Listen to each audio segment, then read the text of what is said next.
The apex predator, the monster that does not sleep and comes to consume us all. A terror unlike any other that the Empire might face. A force with overwhelming power and an absolute destroyer of anyone who stands in his way. His size alone is enough to strike fear into the hearts of even the bravest warriors. His bark is as thick as steel, and his branches as deadly as any blade. He has fought and defeated entire armies, leaving nothing but destruction and death in his wake. But it is not just his physical prowess that makes him so terrifying. No, it is his unyielding will and unshakable determination. He fights with a ferocity that is unmatched, as if nothing can stop him. In truth, very few can. I have spoken to those who have faced him in battle, and they all tell the same tale. They speak of a creature that cannot be reasoned with, that cannot be swayed from its path of destruction. The tree creature cares not for our politics, our alliances, or our petty wars. He only seeks to protect the forests he calls home, no matter the cost. And he will burn everything and anyone that stands in his path. I did not realize the heirs of Sigmar were such rank cowards. You speak of this overgrown tree as if he is a deity, but he is just a tree. Burn it. Bring the big guns and unleash devastation, and if he is too strong to face on the field, retreat behind the walls. He does not have artillery to bring them down. Luther, he does not need artillery to destroy the walls. Well, shit.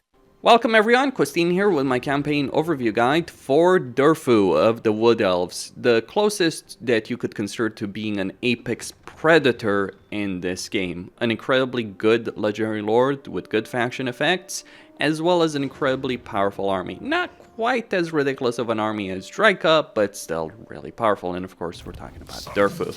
Also affectionately known by the community via his nickname of Tree Hilder. That nickname is earned for Durthu. Generally, it was a nickname created because of the decisions his AI would make. Some people would say he would literally ally chaos to burn Bretonnia to the ground. Suffice it to say, Durthu is an absolute beast. But let's take a look at his campaign situation. So he gets Wrath of the Wood for Ancient Treeman, and he also has this ability himself. This gives you a lot of armor-piercing missile damage and base missile damage. So Durthu isn't just one pony trick, kind of like Drika. No, he has powerful ranged units available in his faction with that skill. He gets Wall Breaker for Ancient Treemen and Treemen units. Ancient Treemen are the Treemen Lords. Now, having Wall Breaker actually helps solve one of the biggest issues of the Wood Elves. They don't have artillery. Well, you don't need artillery when you can just smash down any wall in sight if you have some treemen in your army. Maybe not too many of them, but a couple of them certainly won't go amiss. Smash down the walls, break through the gates with all your units. Like Drika can already just annihilate everything by just smashing through the gates. At Durthu, you smash through the gates, you smash through the walls, you kill everything in sight. I'm not joking, I'm thinking of that scene from Tropic Thunder where he's saying, "I will massacre you." That's how it feels to play as Durthu. It is absurd when you start getting into these benefits. I mean, we all talk about Orion because of his upkeep benefit, but Orion is fairly mediocre in his army. It's really the upkeep benefit that makes him ridiculous, and the fact that he has Treekin, of course. But still, Durthu gets a bit insane. It gets better. Oh yes, it gets better. All your Tree Spirit units, from Dryads to Treemen to Treekin, can be upgraded. Same as Drika. You don't have the Malevolent Treekin or Tree Spirit, so you don't have Frenzy on them, but it doesn't matter. You can still get armor on them. Yes, you're not going to have the same kind of melee ability that Drika has, but again, it's not important. Of course, they're weak to fire, but the AI can't really handle that particular situation. There's only a handful of enemies that can present a problem in fire, and the benefits you have when it comes to your army are ridiculous. Now, Durthu himself is an incredibly good melee combatant with a very high level of armor piercing. Now, he's probably not going to be able to hold a candle to Malice Darkblade or Archaon, but his army is quite a bit better than what Archaon, Be'lakor, or Malice Darkblade generally put together. If you could get some really good items on Durthu, I mean, imagine Durthu with the Sword of Cain. Yeah, it gets a bit insane when you think about that. To a degree, some other factions don't necessarily do so. All his units are immune to all attrition. He gets a -1% upkeep benefit to Forest Spirit units. He gets the Annoyance of Netlings for all Treemen units, and he gets Resplendence of the Luminescence for all Treekin units. Now, what do these abilities do? Well, this gives them a good amount of armor piercing, base weapon damage, and melee attack, and treemen units, if I can find that particular ability, treemen can really debuff enemies by quite a substantial amount. So pretty powerful stuff when it comes to that. And like Draika, Durthu also gets 20% ward save for tree spirit units. However, unlike Draika, he also has the entire roster of the Wood Elves. He does have Wage Watchers, so he's not limited in the same way that Draika is. I mean, Draika has better tree spirit units, it's without a doubt. But Durthu just has a much better campaign potential because he will start with the Oak of Ages. He can confederate every other legendary lord of the Wood Elves. He's the only one that can. So he can confederate Draika and get that insanity in his campaign. And Draika's power comes from, of course, the fact that one of the main reasons is, of course, she is insanely good as a buffer and debuffer in battles. Imagine Durthu and Draika, well, they can and will conquer the world. Burn it to ash, if you will, when it comes down to it. Now, he starts over here in the Grey Mountains. He's probably already massacred some of the inhabitants by the ruined settlements over here. There used to be Skaven. I wonder what happened to them. Oh yes, Mr. Treehilder over here just probably massacred them. Now he's on his way to massacre Karaknorn.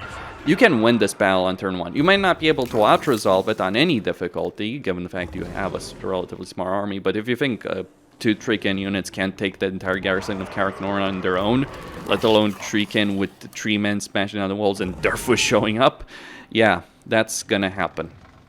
So you do that on turn 1. You take it over. You shouldn't raise it. You might feel there's some benefits in that, but at the end of the day, when it comes to it, you will want it under your control, just to be able to get some Glade Guard pretty quickly, though you don't necessarily need them to achieve your objectives, but also the growth in the Waterfall Palace. So you deal with that, and then you start moving Durthu very slowly towards the Grimhold, killing the dwarves as you go. And you gotta be careful a bit here, because there might be an event, one of those invasion armies that happen for the Wood Elves happening very quickly. It might be the dwarves of Karaknorn. I actually had that happen in a particular campaign, where they decided to pay me a visit and recruit their losses. Now, one of the things you may want to do over here very quickly, beyond upgrading the Oak of Ages, you always want to upgrade the Oak of Ages as quickly as possible. It's not just even the benefits that the Oak of Ages gives you, it's also those Confederation missions, so you should always be upgrading this. Yes, money might be a bit tight at the beginning of a campaign, but you'll want to upgrade these two trees. Just get some money from the dwarves, and also through diplomatic relations. Like, one of the things you can obviously do very early on in your campaign is go to Orion and ask him, hey, do you want me to join your war, for instance, as an example. Or, though that's not a good idea because it will affect your forest growth, or just go to the Fey Enchantress and ask her for money for joining in her war. I mean, and of course same with Karl France as well against Kazrak. A decent level of financial gain over there, or non-aggression pact, probably the better decision when it comes to that. Also, these greenskins here, they're pathetically easy, just a bit of money all around the board. So what's your campaign plan? Well, don't necessarily declare war on Paravan, because it's going to affect your forest growth over here on the Oak of Ages, though you shouldn't prioritize the growth of the Oak of Ages that quickly. I mean, there are significant benefits, of course, if you get this to a high level, but you're not going to need to get the smaller trees around the world in order to be able to grow this to heal the forest over here with the Oak of Ages properly. So you're not in the same kind of situation that virtually every other Wood Elf campaign is, where you do really care about the health of the forest. You don't. Obviously, there's benefits in doing so, but you shouldn't be too worried about it all that quickly. Now the following settlements affect the forest health. So these two, which Orion is having to deal with, these two that you start a war with, and then Castle Carcassonne, and as well as the Broken Nose. So what you should do in this campaign is eliminate this army, go over here to Grimhold, force march it all the way to the Grimhold, because you do have something you can do pretty quickly in this campaign that might net you a significant benefit. So Belegar starts over here at war with the Broken Nose.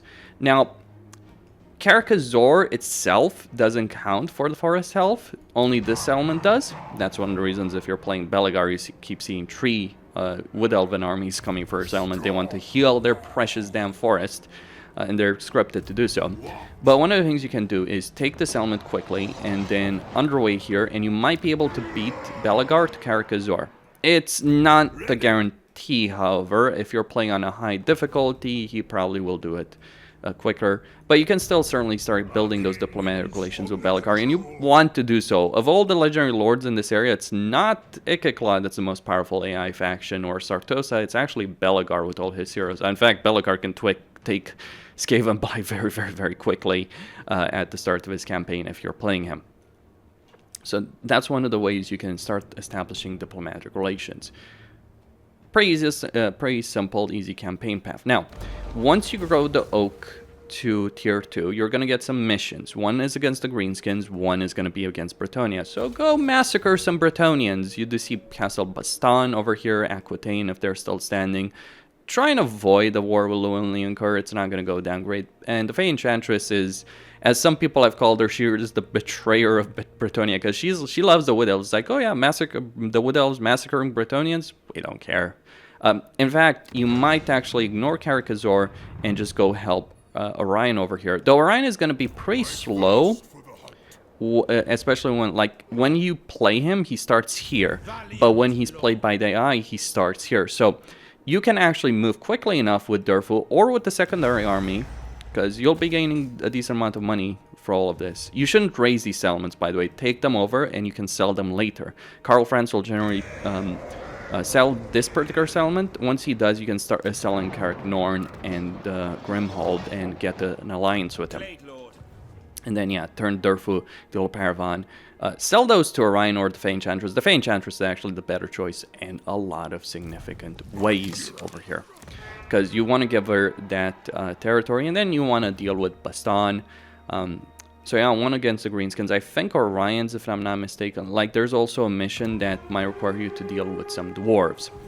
Now, to confederate Orion, you need to get the tree to tier 3, and also you get the mission to confederate the Heralds of Ariel. But that's gonna take time, right? You're looking at 20 turns to be able to even get those missions as quickly as possible. So what should you do in this campaign once the initial situation is stabilized? Well, some people would always go for Altdorf, because Altdorf, if you took it, would give you some significant benefits. It no longer does, unfortunately.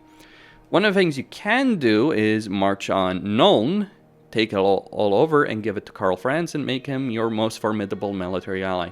Fun fact, this might actually trigger a war between Balthazar Gelt and Karl Franz. I know it sounds silly, it is very silly, but it is beneficial. You'll gain a lot of money. Or you could just raise Nuln to the ground, get a ridiculous amount of money, because you actually gain more money by raising settlements to the ground as the Wood Elves than you gain from sacking them.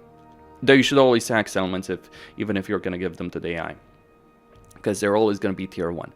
After that, what you might want to do with Durthu, beyond just massacring Bretonnia when you get the quest for it, and you can massacre Bretonnia with the secondary army, it's no problem. You do have limited recruitment slots. You should always recruit a treekin, an ancient treeman over here on turn 1. Not even for recruitment purposes, but for another benefit. The benefit is these offices in which you can put them on tier 1. The biggest benefit is that you get a minus 20% upkeep for that army in your own territory. And you also get various abilities over here. The best one is the growth. The reason this is great is because you obviously need growth to be able to get your main economic buildings. And so being able to do that means you can get the grapevines very quickly and still have a good amount of growth. And then, of course, go for the trappers then and eventually get the craftsman tree. That's what you want to do there. But long-term potential in this campaign, I'd say go pay a visit to Sylvania. Northern Sylvania you can sell to whoever you want. You might conquer Stirland along the way. I'm not exaggerating on that. But or you could just sell Sylvania to Stirland. Karl Franz will eventually confederate them. Though you may not want to engage diplomatically with any faction around here. Neither Talabecland or Stirland, because what you want to do is come over here and help Drika massacre Azak. That's what's gonna happen. Just help Draika out, get those diplomatic relations going with her. Take Drakenhof because it does give you a significant amount of income. I'm not sure if that's an oversight by the developers or if Altdorf is an oversight by the developers. I guess we will end up seeing with regards to that. But yeah, come here in the Ostermark. You don't want to hold the Ostermark, you just want to get Draika. With Ostermark, I'd probably sell the territory once you confederate Draika. I'd probably sell the territory to Kislev. Or you could make a really formidable ally, take Northern Sylvania, sell that to Karakadrin, then sell the Ostermark to Karakadrin. And Ungrim, while he's a pathetic legendary lord to play, he actually can be a great ally if you make him one. Though the Wood Elves don't necessarily care about alliances all that much. Well, they care because obviously it affects the growth of the nearby forests, their healing potential, but I would say go for Draika quickly. Once Draika is dealt with, you should have grown the Oak of Ages to a sufficient enough level to be able to get Orion, get them, and then get the Sisters of Twilight. And that's it. Do you want to go on a rampage across the entire world? That is your decision. Your short campaign victory condition does require you to annihilate Kemmler. No problem. Kemmler's army is nothing compared to you. Besides, Kemmler might drop dead anyway, regardless. When it comes down to it. And while the hero capacity in general is a really great benefit, you're not necessarily going to need it because you're going to have pretty limited armies early game. If there's a downside to the Wood Elves, is that it takes a bit to really get their campaigns going, but once they get going, it is different. But you probably want to take Draika quickly, confederate Orion, confederate the Sisters, deal with their situations. And one significant benefit you can have in your campaign is coming here over to Cafe. The reason is that the Wood Elven faction here, the ritual here, gives you significant benefits in terms of upkeep for tree spirits. And that's what you want to do. It's actually fairly simple to confederate these guys. You just show up here, win a couple of battles against these nomads, against Cafe. Yeah, that might piss off the other Cafe factions, but you don't care. Like, Cafe... No other faction really can stand up to you once you're going full power as the Wood Elves. So deal with that situation, make peace with the remainder of Cafe if you so desire at that point. Try not to necessarily provoke Nakai. Nakai isn't necessarily capable of standing up to you, but he's genuinely a nuisance to catch and kill and just wipe out. So it might actually be in your interest to make some kind of deal with Nakai, get the forest health through a military alliance with him. Actually help him to survive, because he can end up dead. There's, of course, some other forests available around the world for you to take over. Something I've had happen in some Wood Elven campaigns is that Alariel actually loses her capital. I think it's some event that spawns an army that you're supposed to defeat. And it's like, well, I'm not interested in that. Then it burns to the ground and you just take it over and have fun with that situation. Either way, lots of choices in this campaign. A ridiculous level of power in this campaign. Obviously, I don't necessarily like playing with Elven campaigns because they're a bit boring. And, of course, the unstated campaign benefit, as Mr. Durthu over here, is that your Ancient Treemen start tier 6. So you can literally go in them once you recruit them and get this entire skill line. So all the benefits for Treekin and Treemen you get from the very start as soon as you recruit those Ancient Treemen. That's it. Questine here, signing out. Don't forget to subscribe, like, and enable notifications, and stay tuned for more.